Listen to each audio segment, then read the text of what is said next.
नमस्कार दोस्तों, आपका हमारे चैनल पर बहुत बहुत स्वागत है। आज हम वट सावित्री की कथा सुनेंगे। बहुत समय पहले की बात है। भद्र देश के एक राजा थे जिनका नाम अश्वपति था। भद्र देश के राजा अश्वपति के कोई भी संतान न थी। उन्होंने संतान प्राप्ति के लिए मंत्रोच्चारण के साथ प्रतिदिन 1,00,000 आहुतियां दी। 18 वर्षों तक यह क्रम जारी रहा। इसके बाद सावित्री देवी ने प्रकट होकर वर दिया कि राजन, तुझे एक तेजस्वी कन्या होगी। सावित्री देवी की कृपा से जन्म लेने के कारण यह कन्या का नाम सावित्री रखा गया। कन्या बड़ी होकर बड़ी रूपवान हुई। योग्य वर न मिलने की वजह से सावित्री के पिता दुखी थे। उन्होंने कन्या को स्वयं वर तलाशने के लिए भेज दिया। सावित्री तपोवन में भटकने लगी। वहां साल्व देश के राजा ध्रुमसेन रहते थे। क्योंकि उनका राज्य किसी ने छीन लिया था, उनके पुत्र सत्यवान को देखकर सावित्री ने पति के रूप में उनका वरण किया। ऋषि राज नारद को जब यह बात पता चली तो वह राजा अश्वपति के पास पहुंचे और कहा कि हे राजन, यह क्या कर रहे हैं आप? सत्यवान गुणवान है, धर्मात्मा है और बलवान भी है, पर उसकी आयु बहुत छोटी है। वह अल्पायु है। 1 वर्ष के बाद ही उसकी मृत्यु हो जाएगी। ऋषिराज नारद की बात सुनकर राजा अश्वपति घोर चिंता में डूब गए।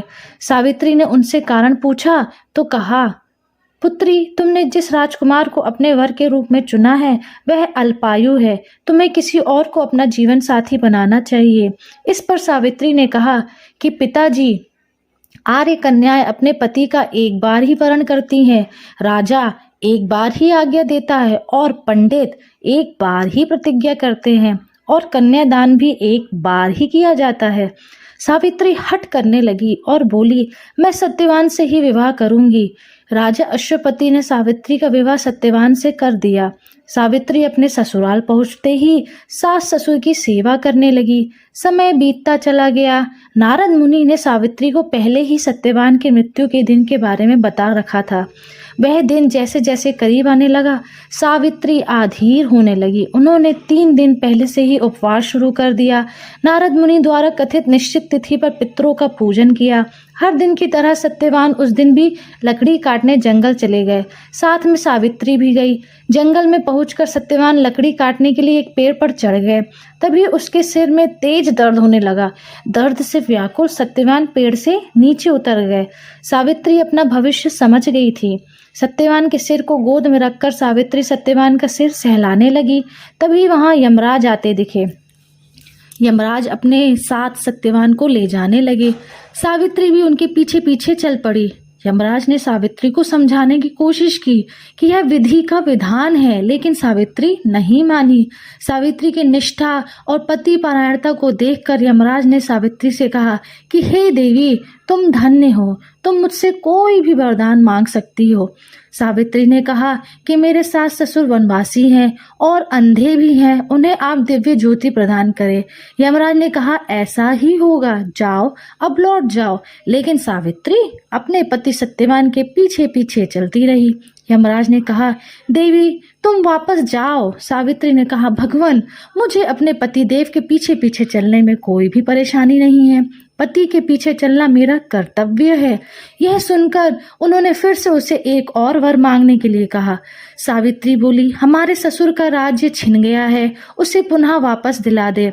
यमराज ने सावित्री को यह वरदान भी दे दिया और कहा, अब तो तुम लौट जाओ। लेकिन सावित्री पीछे पीछे चलती रही। यमराज ने सावित्री को तीसरा वरदान मांगने को भी कहा। इस पर सावित्री ने कहा कि हे भगवान, मुझे 100 संतान और सौभाग्य का वरदान दीजिए।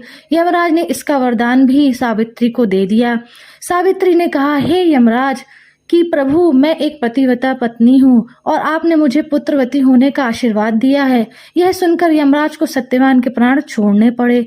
यमराज अंतर्ध्यान हो गए और सावित्री उसी वट वृक्ष के पास आ गई जहाँ उसके पति का मृत शरीर पड़ा हुआ था। सत्यवान जीवंत हो गए और दोनों खुशी खुशी अपने राज्य की ओर चल पड़े। दोनों जब घर पहुंचे तो देखा कि माता पिता को दिव्य ज्योति प्राप्त हो गई है और इस प्रकार सावित्री सत्यवान चिरकाल तक राज्य सुख भोगते रहे। अतः पतिव्रता सावित्री के अनुरूप ही प्रथम अपने सास ससुर का उचित पूजन करने के साथ ही अन्य विधियों को प्रारंभ करें। वट सावित्री व्रत करने और इस कथा को सुनने से उपवासक के वैवाहिक जीवन या जीवन साथी की आयु पर किसी प्रकार का कोई संकट आया भी हो तो वह टल जाता है। बोलिए सावित्री माता की जय। अगर आपको यह कथा पसंद आई हो तो हमारे चैनल को सब्सक्राइब करिए और इस कथा को लाइक कीजिए। बोलिए जय माता की।